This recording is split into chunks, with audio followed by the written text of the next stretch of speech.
Encontraram aí? Salmo 27, versículo de número 4. Esse é um salmo muito conhecido, né? Na verdade, o versículo 4 aqui principalmente, ele é muito conhecido. Eu quero partir dele para a gente falar algumas coisas, penso eu, relevantes, importantes, para meditarmos sobre aquilo que Deus quer tratar com cada um de nós hoje. Salmo 27, versículo 4, a Bíblia diz assim: uma coisa pedi ao Senhor e a buscarei, que possa morar na casa do Senhor todos os dias da minha vida, para contemplar a formosura do Senhor e aprender no seu templo. Eu creio que nós estamos aqui diante de uma oração que o salmista faz, e eu creio que eu posso classificar essa oração como uma oração coerente.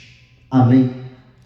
E infelizmente hoje em dia a gente acaba vendo e ouvindo muitas orações incoerentes, muitas orações que não têm nem pé nem cabeça, essa que é a verdade.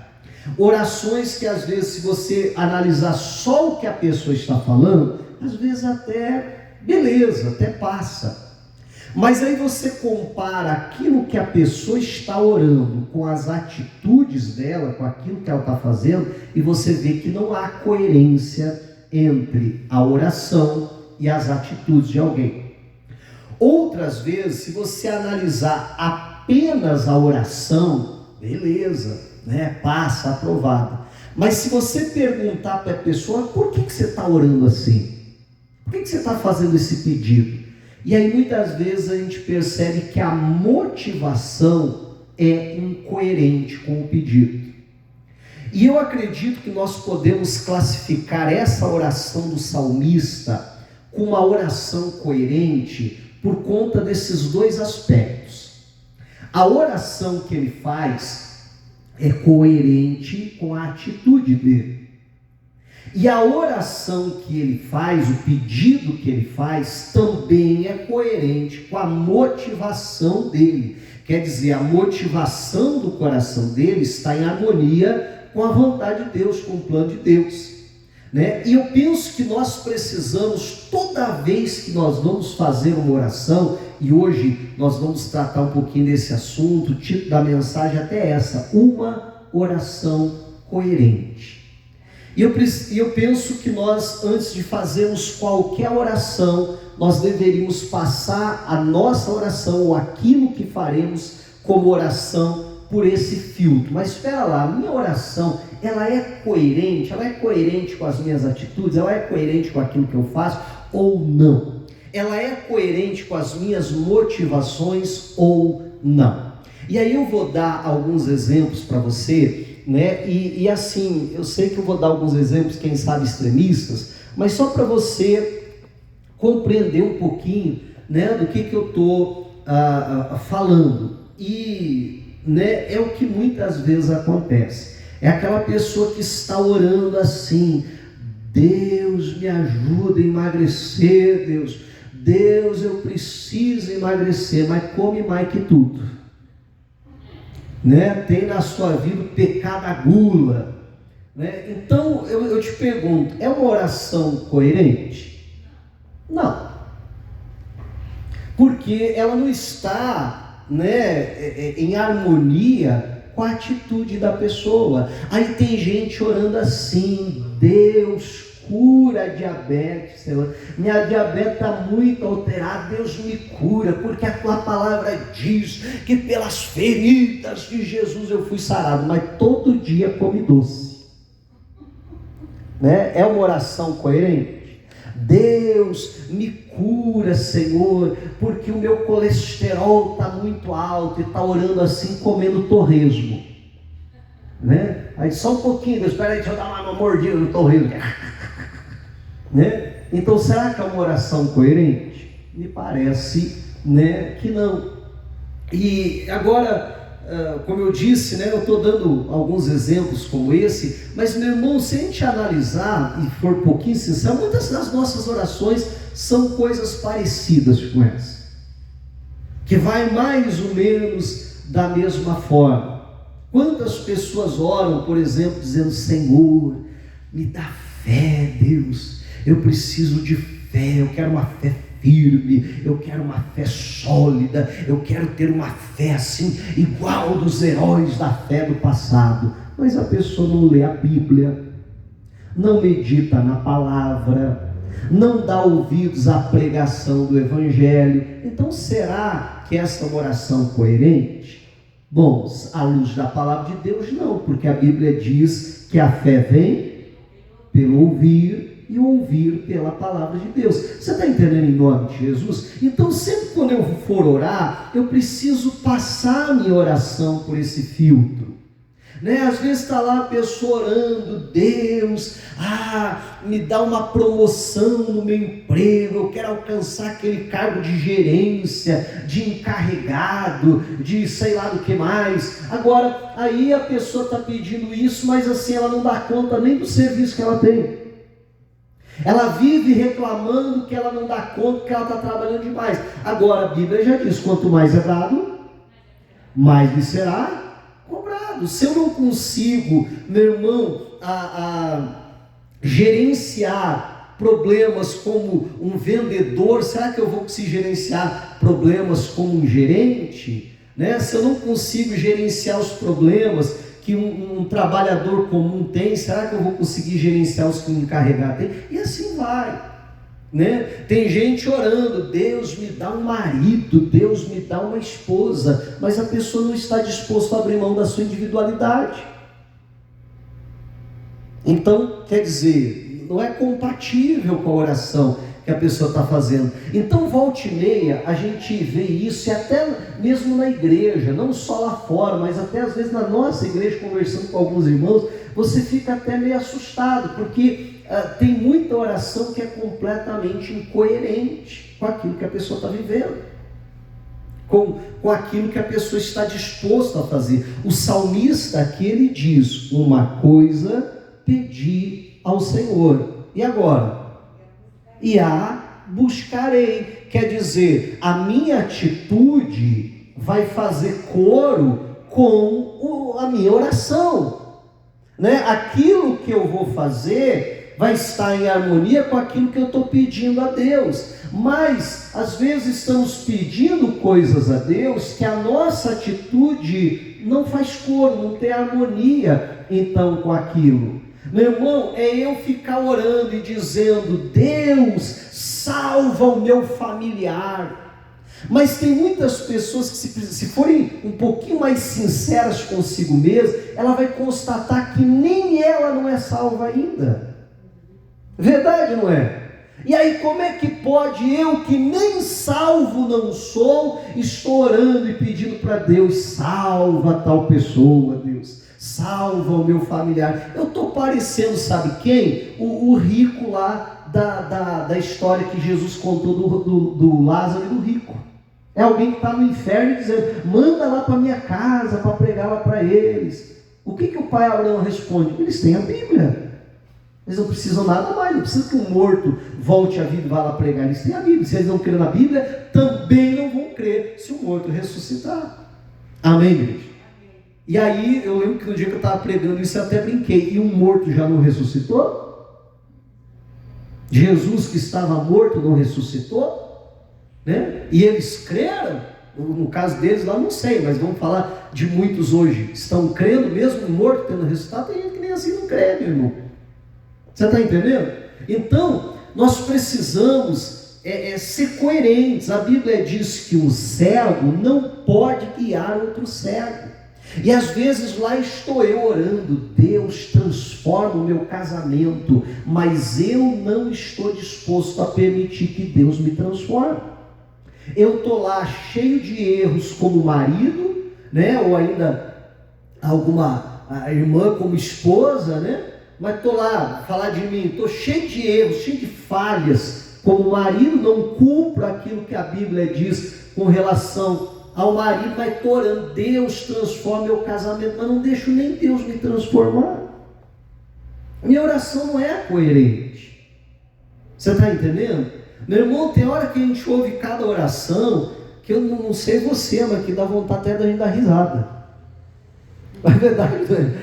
A gente ouve cada oração, e aí eu fico imaginando assim, se Deus lá no céu não dá risada, né? Eu não sei se ele ri ou se ele chora com as orações que a gente ouve, mas uns negócios assim, gente, simplesmente absurdo, né? Simplesmente absurdo. Ontem, por exemplo, eu estava falando com uma pessoa, nem relacionada à igreja, outro assunto, né? A pessoa sequer sabe que eu sou pastor, mas estava conversando com a pessoa e assim, né? Procurando aconselhar, e com a vida toda enrolada. Sabe aquela pessoa assim que ela escapa de um problema e vai lá e se enfia em outro, e aí se enfia em outro, e aí se enfia em mais um, e assim vai trazendo um monte de rolo para a sua vida, né? E com a vida toda enrolada, cheia de problema, e problemas que muitos deles, né, por escolha da pessoa, e aí a pessoa diz, não, mas eu vou orar, e creio que Deus vai abençoar, eu vou orar e Deus vai dar a direção, eu vou orar e eu vou sair dessa, eu vou orar e você vai ver só, né? E você diz, mas, poxa vida, não, beleza, ora mesmo, né? Vai com fé, né? Pode orar, isso aí, mas você fica pensando, mas Jesus, quer dizer, todos esses rolos foi você que se enfiou, não foi Deus. Foi decisões que você vai tomando ao longo do caminho, e entenda, eu não estou falando assim, decisões que eu tomei lá atrás, e aí trouxe consequência, agora eu me arrependi, estou fazendo a coisa certa. Não, eu continuo tomando decisões erradas, eu continuo fazendo erro, e por conta disso, a minha vida está assim, e aí eu digo, não, mas Deus vai vir e vai solucionar tudo. Não, mas Deus vai vir e vai resolver os meus problemas. É igual o criminoso dando a entrevista lá, preso, algemado, preso em flagrante, e aí o repórter pergunta assim, né, e se tal coisa acontecesse? Pergunta para ele, não lembro qual era a pergunta, alguma coisa assim, e se tal coisa acontecesse? Ele diz assim, Deus me livre. Deus me livre disso acontecer. E aí o repórter, não sei se era crente ou não, diz, agora Deus me livre, né? Você faz, você apronta, aí você faz, e agora vem com essa historinha de Deus me livre. Você acha que Deus aprova isso aí que você fez? Né? Pergunto para ele, aprovar, eu sei que ele não aprova não, mas ele passa os planos, né? E tem gente assim, entendeu? Pastor, eu sei que o que eu estou fazendo está tudo torto, está tudo errado. Mas acho que no final da conta Deus passa os panos lá, né? No final da conta Deus dá uma colherzinha de chá para mim. E nós, repito, nós precisamos ser coerentes com a nossa oração, com aquilo que nós estamos pedindo a Deus. Eu vi um testemunho muito interessante, entrando até já na parte das intenções mesmo, das motivações do nosso coração. Porque eu dizia que eu penso que a oração aqui do salmista, ela é coerente não só porque ele diz, eu vou orar e vou buscar. Aquilo que eu falava, as minhas atitudes vão fazer coro com a minha oração. Mas porque ele diz mais, né? Ele coloca qual era o pedido dele, que possa morar na casa do Senhor todos os dias da minha vida. Esse era o pedido que ele fazia e que ele iria buscar por isso. Amém? Aí ele diz o porquê. Qual é a motivação dele? Para contemplar a formosura do Senhor e aprender no seu tempo. E aí, não só a atitude dele faz coro com o pedido, mas, meu irmão, as motivações do coração dele fazem coro também com o seu pedido. E a gente precisa analisar nesse aspecto também as nossas orações. Meu irmão, a verdade é duas uma. Ou vai ter muita oração que a gente não vai fazer. Verdade, mãe? Eu acho que num primeiro momento é isso que vai acontecer. Eu vou orar tal coisa, eu passo pelo fio da coerência e digo assim, não, eu não posso orar isso aí não. Eu não posso pedir isso para Deus. Amém? Mas num segundo momento, a gente começar a orar certo. A orar e a nossa oração fazer coro com as nossas atitudes, ou ainda as nossas atitudes fazer coro com a nossa oração, e a nossa oração ser respaldada pela motivação, então, correta do nosso coração. Mas falando desse aspecto da motivação, eu lembro que eu ouvi um testemunho, uma ocasião, eu tenho uma vaga lembrança, assim, de ser um livro, mas eu não tenho certeza, tá?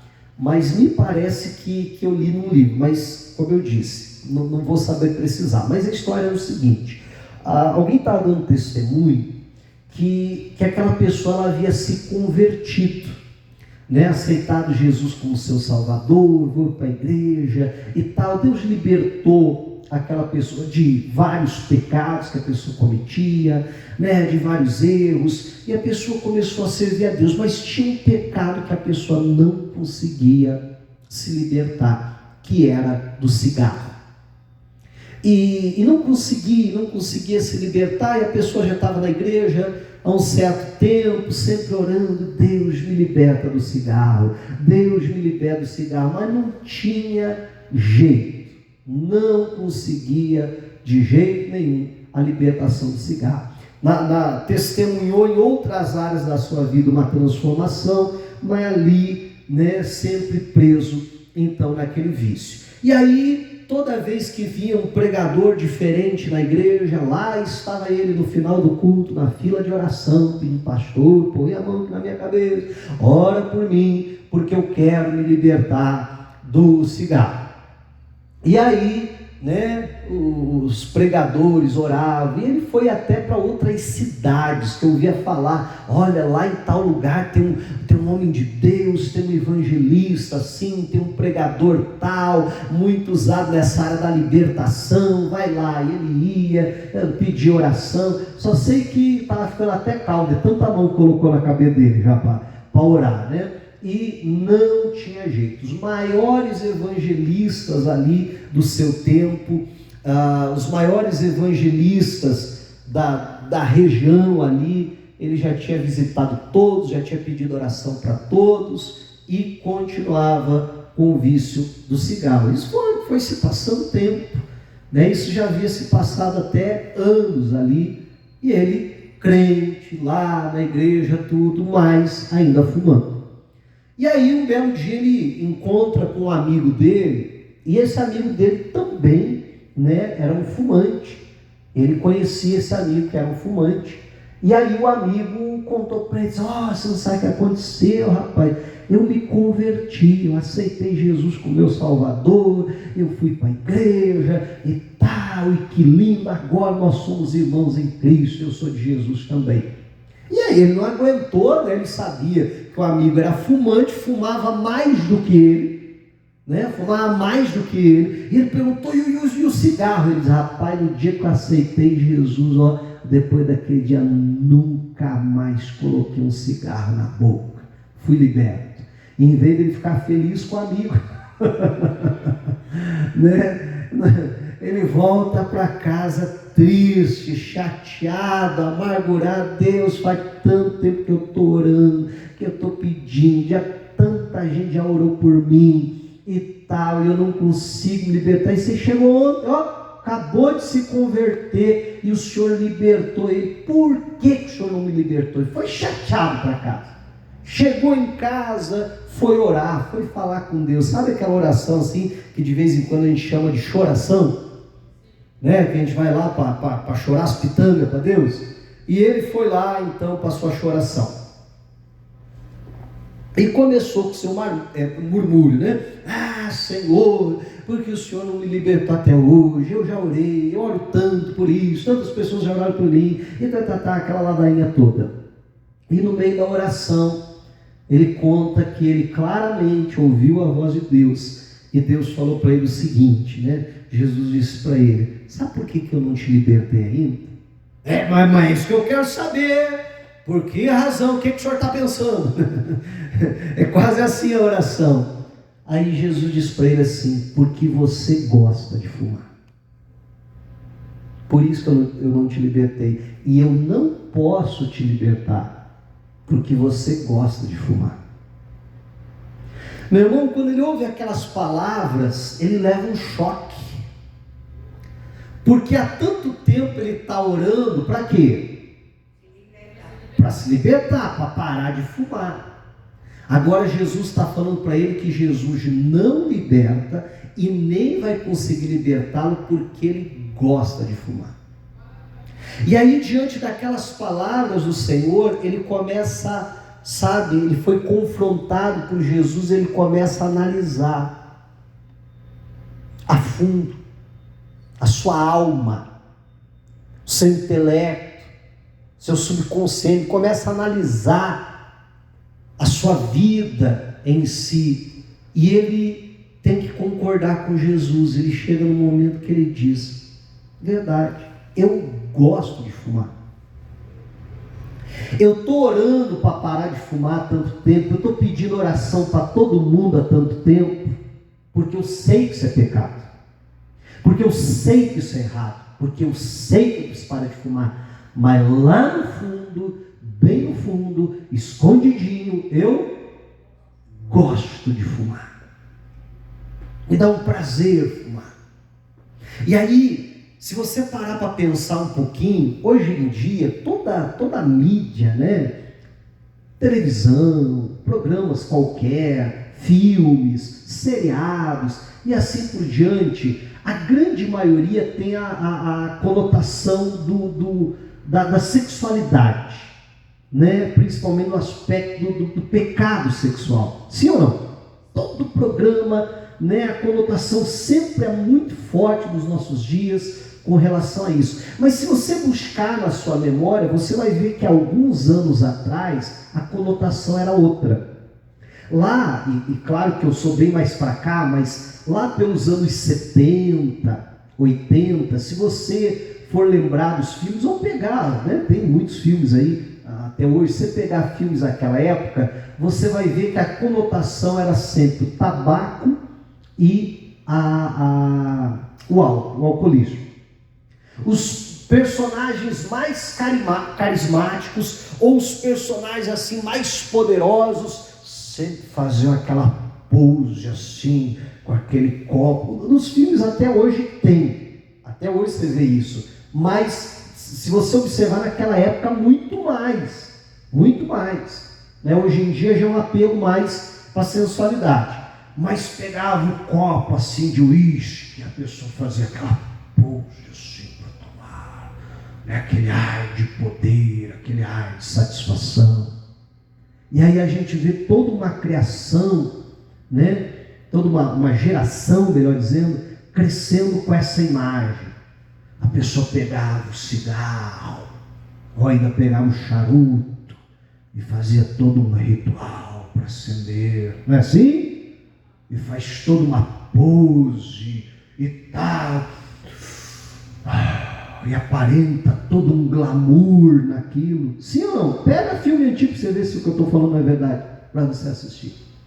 E havia todo um glamour em cima daquilo. E aí é engraçado que você vê hoje as pessoas, né, jovenzinho ainda e tal, tirando foto, aí quer fazer questão de levantar o canecão da cerveja, fazendo pose que está bebendo, não é assim? Né? E tal, e mostrando que está fumando e tal, porque lá no subconsciente da pessoa ficou impregnado que aquilo ali, sabe, é um status, que aquilo ali é algo, você está entendendo? De glamour e tal. Você vê que muitas pessoas que fumam faz toda aquela pose para fumar.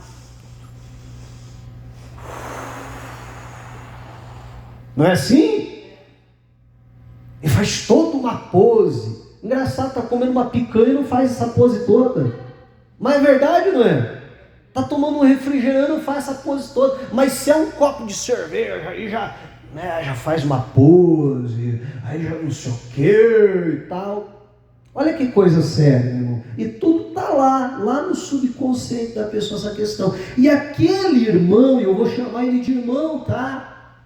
Porque ele se converteu, porque ele experimentou Cristo, experimentou transformações em várias áreas da sua vida, mas tinha uma área da vida dele que Jesus não podia tocar. Sabe por quê? Porque ele gostava daquilo. Olha que coisa séria. Meu irmão, depois daquele dia que eu ouvi esse testemunho, e de uma certa forma, sabe, Deus também me confrontou. E começou a perguntar para mim, o que tem na tua vida também que você não está disposto a abrir mão? Que você também gosta. Você está entendendo? E se a gente for bem sincero com a gente mesmo, a gente vai ver que tem coisas, meu irmão, que às vezes a nossa oração é uma, mas a intenção do nosso coração é outra. Mas na verdade a gente gosta daquilo. Tem gente que gosta de uma mentira. Tem gente que gosta de uma fofoca.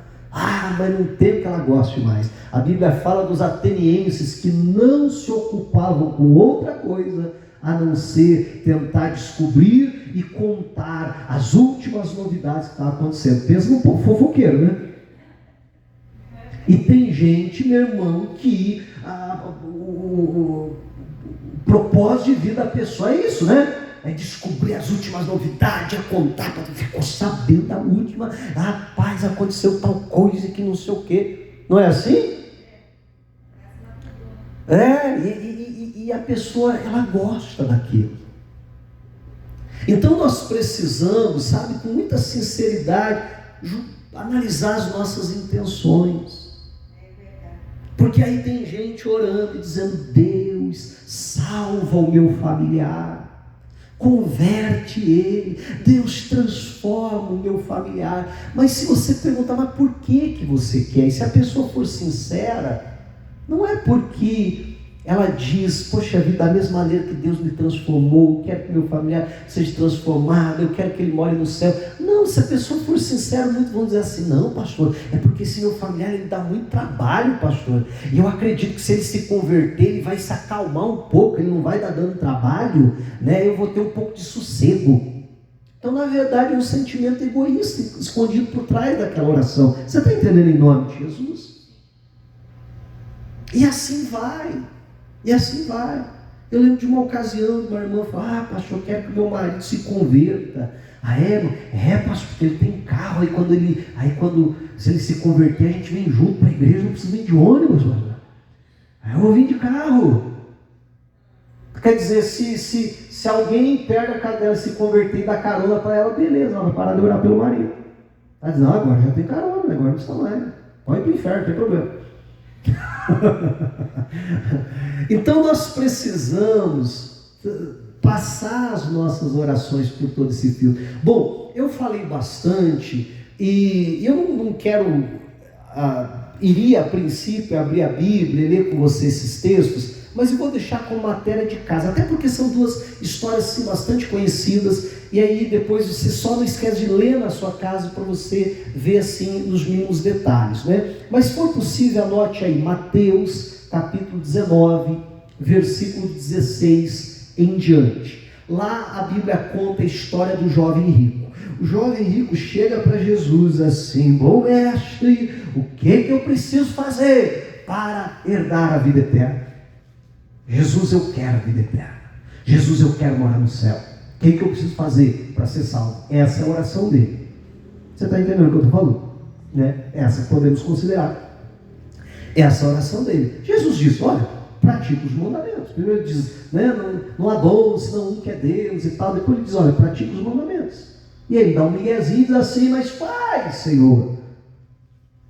Né? E Jesus diz, os que estão na Bíblia. Não adulterarás, não cometerás adultério, não dirá falso testemunho, honra teu pai e a tua mãe e tal. E aí ele responde, Senhor, isso aí é mole para mim, isso aí desde a minha mocidade eu tenho praticado. Mas o que me falta ainda? Meu irmão, olha que interessante, mesmo ele, pelo menos segundo o parecer dele, ele praticando aquilo, mesmo assim ele sabia que havia algo que lhe faltava. Olha que interessante. Aí Jesus diz, olha, então, e tem um dos evangelhos registrou assim, né? Um dos evangelistas registrou assim que Jesus, olhando para ele, o amou. Jesus não está falando isso para ele por outra motivação, senão o amor. E Jesus o amou e diz, vai, vende tudo que você tem, dá aos pobres, depois vem e me segue. E aí o que é que acontece? A Bíblia diz que aquele jovem nem responde para Jesus. Levanta, porque ele estava prostrado diante do Senhor. Levanta, vira as costas e vai embora triste. Aí a Bíblia diz, porque possuía muitas propriedades. Marcos registrou assim, ele foi embora contrariado, porque possuía muitas propriedades. Ao que Jesus diz aos discípulos, faz um comentário, como é difícil um rico entrar no reino dos céus. O problema é a riqueza? Não, o problema é que a maioria não está disposta a abrir mão de algo, e muitas vezes, no caso, a riqueza, para alcançar o reino dos céus. Assim como tem outros que não é nem a riqueza o problema. Tem gente que não está disposto a abrir mão do cigarrinho do final de semana, ou da bebidinha do final de semana, ou sei lá do que. Você está entendendo? Por causa do reino dos céus. Só que é interessante como Marcos registra, que diz que ele foi contrariado. Então ele tinha uma ideia em mente. Ele esperava algo que Jesus falasse, mas o que Jesus falou foi ao contrário do que ele estava esperando ou pensando. Senão ele não estaria contrariado. Sim ou não? Mas aquilo que veio da parte de Jesus não era o que ele queria ouvir. Então o pedido dele, ou melhor, as ações dele, não fizeram coro com o seu pedido. Essa foi uma oração que não foi atendida. Essa era uma oração incoerente. Outra passagem bíblica que seria importante você ler na sua casa é Marcos capítulo 9, versículo do 14 em diante, que a Bíblia fala lá de um pai que trouxe seu filho até Jesus. E quando Jesus está descendo o monte, o alvoroço está formado lá embaixo, Jesus pergunta o que é que está pegando. O pai já responde antes dos discípulos, e olha que para ele conseguir responder antes que o Pedro, o cara tinha que ser bom, Vamos falar a verdade, porque o Pedro era intrometido. Jesus perguntava as coisas para os discípulos, quem respondia primeiro? Era o Pedro que já gritava lá. Mas como o Pedro está descendo o monte com Jesus, eu acho que foi só por causa disso. O pai então já sai na frente, deixa eu explicar, deixa eu falar. Eu trouxe o meu filho aqui aos teus discípulos para expulsar o demônio dele, e eles não puderam expulsar. O senhor tem que ver esse negócio, o senhor tem que conversar com essa turma aí, porque eles não puderam expulsar. E o pai está lá cheio de razão. Uma leitura simples ali, você percebe que o pai está cheio de razão. E aí o pai já começa logo a dizer, tem uma coisa, viu? Pensa num menino problemático esse aqui, Jesus. Olha, o senhor não sabe o trabalho que eu tenho com esse menino. Esse menino aqui, Jesus, não é fácil não. Parece alguns falando, a gente ouve muito isso na igreja, não ouve? O senhor não sabe como eu sofro com esse marido, com essa esposa, com esse filho. E o pai começa, porque o demônio pega ele, muitas vezes joga ele no fogo, muitas vezes joga ele na água, ele cai no chão, espuma, arranja os dentes, é um negócio doido aqui. Então Jesus, tem que ver o que o senhor faz. E aí Jesus manda chamar o menino. Quando o menino está vindo, estão trazendo ele, o demônio vê Jesus, manifesta, cai no chão, espumando, exatamente como fazia antes. Jesus não sai correndo acudir o menino. O que talvez eu e você no lugar, por impulso, quer sair correndo lá, acorde o menino, não é assim? Mas Jesus deixa o menino lá, se estribuchando no chão, vira para o pai, começa a conversar com o pai, diz assim, vem cá, quanto tempo faz que acontece? Não parece que está jogando conversa fora? Parece ou não parece? Quanto tempo que está acontecendo isso? Aí o pai começa, e olha que interessante, o pai diz desde a infância, e aí começa a repetir a mesma ladainha. Começa a repetir a mesma conversinha ensaiada, e muitas vezes pega ele joga ele no fogo, muitas vezes joga ele na água, e tal, e aí ele cai no chão. Se você ler lá, você vai ver que ele repete a mesma história. Aquela história que ele havia ensaiado, provavelmente que ele já tinha contado para os discípulos, que ele contou para Jesus, e que ele está repetindo a história. E sabe o que é interessante? Jesus deixa ele falando. Vai contando, vai falando. E o menino está lá, se batendo. Mas quando a conversa ensaiada termina, aí esse pai começa a falar o que não está ensaiado. começa a falar o que está dentro dele, começa a se expor. E aquele pai diz assim: e se tu podes fazer alguma coisa, tem compaixão de nós e nos ajuda. Eu fico pensando, Jesus fala: opa, chegamos no ponto que eu queria. Amém? Chegamos exatamente onde eu queria.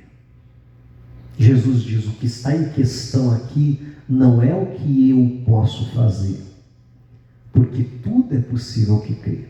O que está em questão aqui é se você pode crer. Porque até agora você me apresentou que os meus discípulos têm problema, que não conseguiram expulsar o demônio. Você apresentou que o teu filho tem problema, é endemoniado, mas até agora você é o certo da história. Estou parafraseando, estou viajando, tá, gente? Jesus não falou isso, mas você está entendendo? Né? Agora, a pergunta é: você pode crer no milagre? É nessa hora, meu irmão, que as palavras de Jesus confrontam aquele pai, do mesmo jeito que confrontou o crente fumante lá, lembra da história? Da mesma forma. E aquele pai precisa olhar para dentro de si e dizer: verdade, eu creio ou não?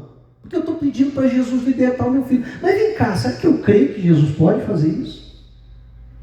E é nessa hora que a Bíblia diz que o pai é tomado de um quebrantamento. E é muito interessante a gente ver a postura do pai no início e a postura do pai agora. Amém? E ele é tomado de um quebrantamento porque a Bíblia diz que com lágrimas ele diz assim: eu creio, Senhor, ajuda na minha incredulidade. Outra tradução que diz: ajuda na minha falta de fé. É nessa hora que o pai abre o coração e diz: Senhor. E é muito interessante, né, que ele diz assim: eu creio, me ajuda a minha incredulidade. A gente pergunta: mas pera lá, ele cria ou não? Tinha uma parcela que ele cria, mas não tudo. Tinha uma parcela que ele acreditava, mas não o suficiente para gerar o milagre. É a mesma coisa eu pegar esse copo d'água aqui e dizer para você: tem água nesse copo? Tem. Aí, se tivesse menos, se tivesse só um tantinho aqui, ó, você ainda assim diria? Tem. Você crê? Ele olha para o fundinho do copo, um pouquinho de água lá, e ele diz: eu creio. Aí ele olha para o restante do copo e vê o quanto que ainda falta e diz: me ajuda a completar o resto. Você está entendendo? Me ajuda na minha incredulidade, me ajuda na minha falta de fé. É nessa hora que Jesus vai lá e opera o milagre no filho.